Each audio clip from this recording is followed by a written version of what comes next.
வணக்கம் மக்களே, நாம் இன்னைக்கு பார்க்க போகிற வேலைவாய்ப்பு என்னென்னா எஸ்எஸ்சிலேருந்து வந்திருக்க ஸ்டெனோகிராஃபர் பற்றி ஜாப் நோட்டிஃபிகேஷன் தான் நம்ம இன்னைக்கு பார்க்க போகிறோம். ஃபஸ்ட்டு இந்த வெப்சைட் ஓப்பன் பண்ணிக்கோங்க. இந்த வெப்சைட்டான லிங்க்கும் ப்ளஸ் நோட்டிஃபிகேஷனும் டிஸ்கிரிப்ஷனில் கொடுத்துட்றேன். ஃபஸ்ட்டு இந்த நோட்டிஃபிகேஷனில் date of submission of online அப்ளிகேஷன்னா 26லேருந்து 17/8/2024 நீங்கள் அப்ளை பண்ணணும்னு சொல்லியிருக்காங்க. உங்கள் last date of application receipt அதாவது 17/8 நீங்கள் அப்ளை பண்ணணும்னு சொல்லியிருக்காங்க. அதே மாதிரி ஃபீஸ் பேமெண்ட் 18/8/2024 ஃபீஸ் பே பண்ண சொல்லியிருக்காங்க. நீங்கள் எதனா அப்ளிகேஷனில் எதனா கரெக்ஷன் இருந்தாலோ அதை கரெக்ட் பண்ணுறதுக்கு உங்களுக்கு 2 days டைம் கொடுத்துருக்காங்க. அது என்றைக்குன்னு பார்த்தீங்கன்னா 27/8/2024 28/8/2024 நீங்கள் கரெக்ஷன்ஸ் பண்ணிக்கலாம்.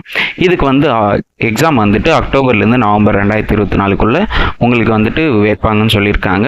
இதுக்கு உங்களுக்கு எதனா சந்தேகங்கள் இருந்தாங்கன்னா டோல் ஃப்ரீ நம்பர் கொடுத்துருக்காங்க பாருங்கள், 1800-309-3063 இந்த நம்பருக்கு நீங்கள் கால் பண்ணி உங்களுக்கு எதனா டவுட்ஸ் இருந்தால் கேட்கலாம். ஓகே, இந்த ஜாப் பற்றி ஃபுல் டீட்டெயிலாக பார்க்கலாம். அப்படியே கீழே ஸ்க்ரோல் பண்ணிங்கன்னா total of number of vacancies பார்த்தீங்கன்னா 2006 வேகன்சிஸ் சொல்லியிருக்காங்க. அப்ராக்ஸாக மேபி இன்க்ரீஸ் ஆகலாம் இல்லை டிக்ரீஸ் ஆகலாம். அது அப்ராக்ஸாக 2006 வேகன்சி சொல்லியிருக்காங்க.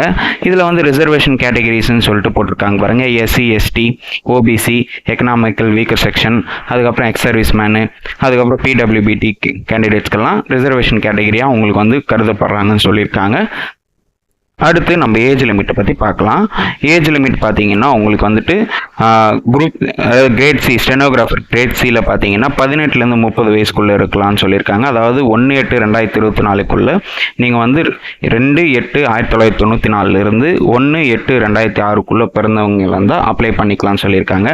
ஸ்டெனோகிராஃபர் கிரேட் டி பார்த்தீங்கன்னா 18லேருந்து 27 வயசுக்குள்ளே அப்ளை பண்ணணும்னு சொல்லியிருக்காங்க. அதாவது 2/8/1997 1/8/2006 இருக்கிறவங்க அப்ளை பண்ணலாம்னு சொல்லியிருக்காங்க. எதுக்கு ஏஜ் ரிலாக்ஸேஷன் கொடுத்துருக்காங்க பாருங்க. எஸ்சி எஸ்டி கேண்டிடேட்ஸ் இருந்தனா 5 years ஏஜ் ரிலாக்ஸேஷன் கொடுத்துருக்காங்க. ஓபிசி கேட்டகரி இருந்தனா 3 வருஷம் ஏஜ் ரிலாக்ஸேஷன் கொடுத்துருக்காங்க. பிடபிள்யூடி அன்ரிசர்வ்ட் கேட்டகரி இருந்தால் 10 வருஷமும், பிடபிள்யூடி ஓபிசி கேட்டகரி இருந்துச்சுன்னா 13 வருஷமும், பிடபிள்யூடி எஸ்சி எஸ்டி கேண்டிடேட்ஸ் இருந்தால் 15 வருஷமும், எக்ஸ் சர்வீஸ் மேன் இருந்தால் 3 வருஷமும், அதே மாதிரி டிஃபென்ஸ் பர்சன் டிசேபிள் இருந்தீங்கன்னா உங்களுக்கு 3 வருஷமும், அதுக்கப்புறம் defence person disabled in operation during hostilities with any foreign countries அவங்க 8 வருஷமும் உங்களுக்கு ஏஜ் ரிலாக்ஸேஷன் கொடுத்துருக்காங்க. இதே சென்ட்ரல் கவர்மெண்ட் சிவிலியன் எம்ப்ளாயிஸ்க்கு இருந்தனா அப் டு 40 வருஷம், அதாவது 40 வயது வரைக்கும் இருக்கலாம்னு சொல்லியிருக்காங்க. உங்களுக்கு central government with civilian exam who have written not less than 3 years, அதாவது சர்வீஸில் இருக்கிறவங்க பார்த்தீங்கன்னா 45 வயசு வரைக்கும் அப்ளை பண்ணலாம்னு சொல்லியிருக்காங்க. இது விடோ டிவோர்ஸ்டு உமன் இருந்தீங்கன்னா 35 வயசு வரைக்கும், அதே மாதிரி எஸ்சி எஸ்டி கேண்டிடேட்ஸில் விடோ அண்ட் டிவோர்ஸ்டு உமனாக இருந்தீங்கன்னா 40 வருஷம் வரைக்கும் 40 வயசு வரைக்கும் அப்ளை பண்ணலாம்னு சொல்லியிருக்காங்க. அடுத்து நம்ம எஜுகேஷன் குவாலிஃபிகேஷன் பார்த்துலாம்.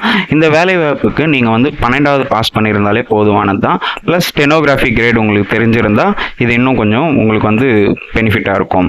12th பாஸ் பண்ணி ஸ்டெனோகிராஃபி கிரேட் படிச்சிருக்கணும்னு சொல்லியிருக்காங்க.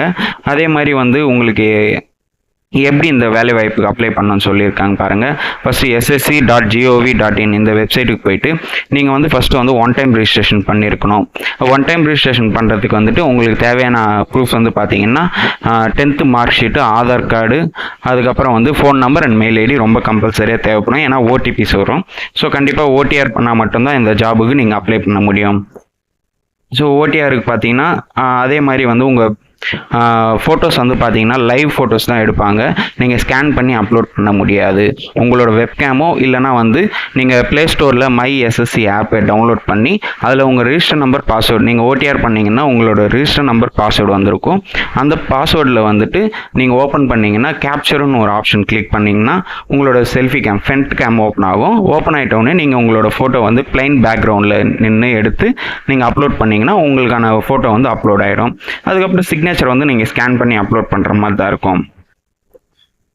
அடுத்து உங்களுக்கு இந்த வேலைவாய்ப்புக்கு அப்ளிகேஷன் ஃபீஸ் பார்த்தீங்கன்னா ஜென்ரல் கேட்டகரியாக இருந்ததுன்னா 100 ரூபாய், அதாவது நீங்கள் யூஆர் கேட்டகரியாக இருந்ததுன்னா 100 ரூபாய் பே பண்ணுற மாதிரி இருக்கும். இதே woman and SC ST PWD இந்த எக்ஸ் சர்வீஸ் மேன் இருந்ததுன்னா ஃப்ரீயாகவே அப்ளை பண்ணிக்கலாம். அடுத்து நம்ம சென்டர் ஆஃப் எக்ஸாமினேஷன் பார்க்கலாம். எங்கே எக்ஸாம் நடக்கும்னு சொல்லியிருக்காங்க பாருங்கள். நம்ம சதர்ன் ரீஜனில் பார்த்தீங்கன்னா உங்களுக்கு குண்டூர், கர்னூல், ராஜமன்றி, திருப்பதி, விஜயவாடா, விசாகப்பட்டினம், புதுச்சேரி, சென்னை, கோயம்புத்தூர், மதுரை, சேலம், திருச்சிராப்பள்ளி, திருநெல்வேலி, ஹைதராபாத், வரங்கல். இந்த இடத்துல தான் உங்களுக்கு நியரஸ்ட்டாக எந்த சென்டர், அதாவது எந்த ஊர் இருக்கோ, இப்போ எக்ஸாம்பிளுக்கு சென்னை, கோயம்புத்தூர் உங்களுக்கு இருந்ததுன்னா நியரஸ்ட்டாக இருக்கிற ஊருக்கு நீங்கள் வந்து எக்ஸாம் வந்து நீங்கள் ரைட் பண்ணலாம். அடுத்து ஸ்கீம் ஆஃப் எக்ஸாமினேஷன் பார்க்கலாம். இது வந்து உங்களுக்கு கம்ப்யூட்டர் பேஸ்டு எக்ஸாம் தான் நடக்கும்னு சொல்லியிருக்காங்க. இதுக்கு வந்துட்டு என்னென்ன சிலபஸ்ன்னு பார்க்கலாம். இதில் வந்து சப்ஜெக்ட், அதாவது பார்ட் 1ல் பார்த்தீங்கன்னா ஜென்ரல் இன்டெலிஜென்ஸ் அண்ட் ரீசனிங்கில் 50 கொஷினுக்கு 50 மார்க் எடுக்கணும்னு சொல்லியிருக்காங்க. உங்களுக்கு ஜென்ரல் அவேர்னஸுக்கு 50 கொஷின் கேட்பாங்க, 50 மார்க் மேக்ஸிமம் எடுக்கலாம்னு சொல்லியிருக்காங்க. இங்கிலீஷ் லாங்குவேஜ் கம்பேரிசன் பார்த்தீங்கன்னா 100 கொஷினுக்கு வந்து 100 மார்க் போட்டிருக்காங்க. இது வந்துட்டு 2 hours வந்து எக்ஸாம் நடக்கும்னு சொல்லியிருக்காங்க. அது வந்து அதாவது 2 hours இல்லைன்னா 2 hours and 40 minutes for the candidates eligible for scribe, பேரா அண்டு 7-1. இது வந்து உங்களுக்கு வந்து 2 hours மினிமம் தான், உங்களுக்கு மேக்ஸிமம் 2 hours தான் உங்களுக்கு எடுப்பாங்க. கொஷின் பேப்பர் வந்துட்டு உங்களுக்கு மல்டிபிள் சாய்ஸ் கொஷின் கேட்பாங்கன்னு சொல்லியிருக்காங்க. அண்டு அது மெயின் வந்து இங்கிலீஷ் அண்ட் ஹிந்தியில் மட்டும்தான் கேட்பாங்க. ஸோ தமிழ் லாங்குவேஜ் கிடையாது. ஸ்டெனோகிராஃபிக்கு பொறுத்த வரைக்கும் இங்கிலீஷில் தான் உங்களால் வந்துட்டு எக்ஸாம் ரைட் பண்ண முடியும். இதே வந்து நெகட்டிவ் மார்க், நீங்கள் அதாவது மார்க் வந்து நீங்கள் நெகட்டிவாக எடுத்தீங்கன்னா, அதாவது தப்பான மார்க் போட்டிங்கன்னா 0.25 மார்க் வந்துட்டு உங்களுக்கு வந்து லெஸ் பண்ணுவாங்க. ஸோ கண்டிப்பாக இது வந்து ப்ரிப்பேர் பண்ணிவிட்டு எக்ஸாம் ரைட் பண்ணுறது பெட்டரான ஆப்ஷன் தான் நான் சொல்லுவேன். கண்டிப்பாக இதை வந்து நல்லா ப்ரிப்பேர் பண்ணிவிட்டு ஸ்டெனோகிராஃபி கிரேடில் வந்து நீங்கள் நல்லாவே ப்ரிப்பேர் பண்ணிக்கோங்க. உங்களோட சிலபஸ் எல்லாம் இங்கே இருக்குது.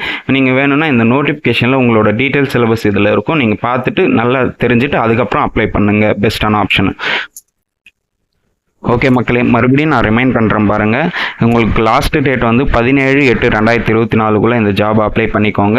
உங்களோட அப்ளிகேஷனில் எதனா கரெக்ஷன் இருந்ததுன்னா 27/8/2024, 28/8/2024 நீங்கள் வந்துட்டு இதை கரெக்ஷன்ஸ் பண்ணிக்கலாம். ஓகே மக்களே, இந்த வேலைவாய்ப்பு பற்றி உங்களுக்கு எதனா டவுட்ஸ் எதனா இருந்ததுன்னா கமெண்ட் செக்ஷனில் மறக்காமல் கமெண்ட் பண்ணுங்கள். மறக்காமல் இந்த வீடியோவை லைக் பண்ணுங்கள், நிறைய பேருக்கு ஷேர் பண்ணுங்கள். மறக்காமல் நம்ம சேனலை சப்ஸ்கிரைப் பண்ணிவிட்டு பெல் ஐக்கானை கிளிக் பண்ணிக்கோங்க. தேங்க்யூ.